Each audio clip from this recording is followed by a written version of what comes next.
Hola, ¿qué tal? Buenas tardes. Mi nombre es Héctor Oranday, estudiante del doctorado de Desarrollo Humano en la Universidad IEXPRO.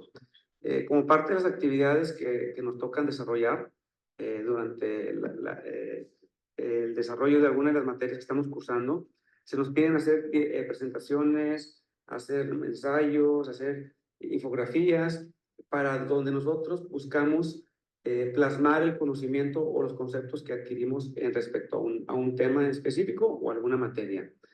La materia que estoy cursando actualmente ya es parte del tercer cuatrimestre y la materia es discriminación y cultura. Y como parte de estas actividades, específicamente la actividad número 2, en la semana 2, se nos pide hacer una lectura de un estudio, de un análisis que se nos presenta.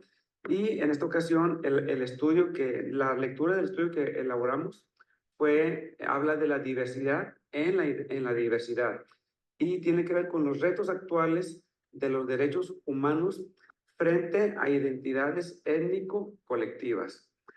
Esta lectura, este análisis que se nos presenta, tiene dos características principalmente. Habla sobre lo que es tiene el propósito de este estudio. El propósito que yo identifiqué dentro de este estudio análisis es mostrar o identificar todas aquellas contradicciones que existen en el discurso actual de los derechos humanos en el marco del reconocimiento de la diversidad. Y también tiene una metodología bajo la cual se obtuvo la información para analizar. Esta metodología fue más basada en un análisis cualitativo, o sea, más de interpretación que presentar datos estadísticos duros, sino es un análisis cualitativo basándose en informes internacionales, en bibliografías especializadas que se tuvieron acceso y resoluciones judiciales. Toda esta información fue la que tuvo acceso el autor de este estudio y pues prácticamente nos habla de esta metodología que es, como dije al principio, es más una metodología basada en interpretación, o sea, es más un análisis cualitativos. Dentro de este estudio, el autor habla que se evaluaron variables, diferentes variables, pero tomando en cuenta tres características.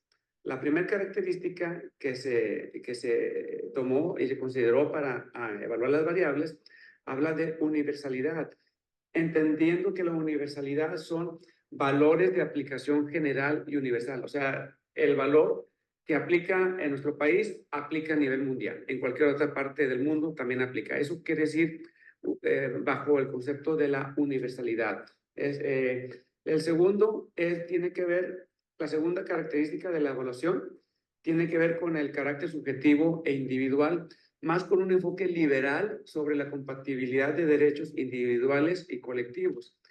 Y la tercera característica bajo la cual fue evaluada las variables dentro de este estudio, hablan de justiciabilidad. Es un concepto que tiene que ver más derechos culturales de las comunidades indígenas. ¿Ok? Dentro de este estudio, de este análisis, se contraponen dos conceptos totalmente opuestos, totalmente diferentes y distintos. Estos dos conceptos a los que nos referimos hablan de universalismo y de extremismo. ¿Qué entender por universalismo? Está muy ligado a lo que explicaba en el slide anterior, donde dice que la idea que los derechos humanos son aplicables a todas las personas sin importar su cultura. Eso es un concepto de universalidad. Tienden a ser valores más filosóficos, no tanto valores más morales, sino valores más filosóficos de aplicación universal. ¿Qué quiere decir? Que el concepto o la percepción de los derechos humanos deben de ser aplicables a todas las personas del planeta. También habla de la parte el otro concepto que contrapone es el extremismo. El extremismo, pues, es agarrar partido hacia un lado o hacia el otro sin matices intermedios, sin escala de grises, como se le menciona. Hablar de extremismo son críticas a las posturas que buscan imponer identidades o cosmovisiones más rígidas, a menudo desde perspectivas no occidentales. O sea, son dos puntos totalmente opuestos. Entonces, eso no da pie a, es algo más binario, es sí o es no. Entonces, eso, al haber ese extremismo, es lo que contrapone y choca con el otro concepto de universalismo. Esos son los dos conceptos que yo identifiqué dentro del estudio que se contraponen como parte de los resultados obtenidos y las conclusiones, que es la que voy a ver al final.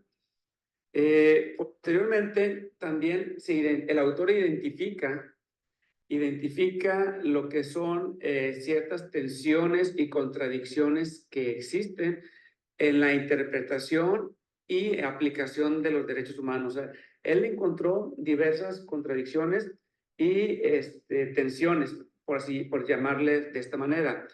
Él habla de lo que habla de críticas al individualismo, es una contradicción que él detectó, y específicamente se refiere el autor a la visión de Charles Taylor, esta persona argumenta que el individualismo moderno actualmente ha incidido en que el sentido de la vida humana y ha fomentado un yo narcisista, o sea, más pensar en yo y en sobresaltar mi figura del yo por sobre la parte individual, sobre la parte grupal o ya más a mayor nivel de sociedad. Entonces también hay otros pensadores que también tienen que ver con estos tipos de conceptos, pensadores donde Taylor se diferencia de otros pensadores como Habermas o como el mismo gente liberal Rawls en Dworkin. Ellos buscan más limitar el subjetivismo individualista y asumir los derechos de una idea común de la vida buena. Es decir, que el bien para el bien para muchos está por encima del bien de unos cuantos, por así ponerlo en esos términos más prácticos. También habla de ciertas posturas teóricas y prácticas como la postura comunista, que en esta postura comunitaria la crítica sugiere que hay un énfasis en los derechos individuales, puede justificar ciertas acciones discriminatorias, excluyendo deberes morales hacia afuera de la comunidad. También habla de lo que él identifica, lo que es un concepto de teorías estándar y pluriculturalidades. Cuando habla de teoría estándar contra pluriculturalidad, es que la tensión que él identifica es que la tensión entre teorías liberales y comunitarias no es solamente teórica, sino que también tiene consecuencias prácticas en la forma en que los derechos humanos se aplican a las comunidades indígenas. Y también, por último, él identifica la parte de traducción intercultural de los derechos humanos. Cuando habla de esto, se refiere a un diálogo intercultural donde es necesario para garantizar la coexistencia pacífica de la diversidad cultural. Implica no solo adaptar el marco existente, sino también reconstruirlo para incluir perspectivas diversas. Y también habla un poco sobre nuestro país, la implementación en México, cómo se ha llevado a cabo este punto. Y específicamente, al hablar de estos conceptos en nuestra Constitución Política de los Estados Unidos Mexicanos, el artículo 2 busca garantizar los derechos indígenas mediante el diseño conjunto con otras comunidades. Para resumir ya propiamente esta lectura, para ya concluir, al final del análisis y de este estudio leído, mi conclusión, la conclusión que yo identifico es que este análisis, este estudio pone de manifiesto cómo la teoría y la práctica de los derechos humanos enfrentan desafíos significativos en la integración de perspectivas indígenas y también en la reconciliación con un marco universal de derechos. ¿Lo vamos a poder llegar a alcanzar? No sé. Es una cuestión, es una meta algo muy irreal, puede ser no realista, porque esto no debe ser, el objetivo no debe ser, ya llegué, ya lo logré y ya no hay más, ¿no? Constantemente tiene que haber avances, tiene que haber evolución, tiene varias aristas, no solamente tienen que considerar la parte legal, sino la parte sociedad y otro tipo de aspectos. Bueno, esto es la conclusión. Esta fue la lectura, espero y les sea de de su agrado y que obtengan un breve concepto o conocimiento de lo que fue esta lectura esta semana. Gracias.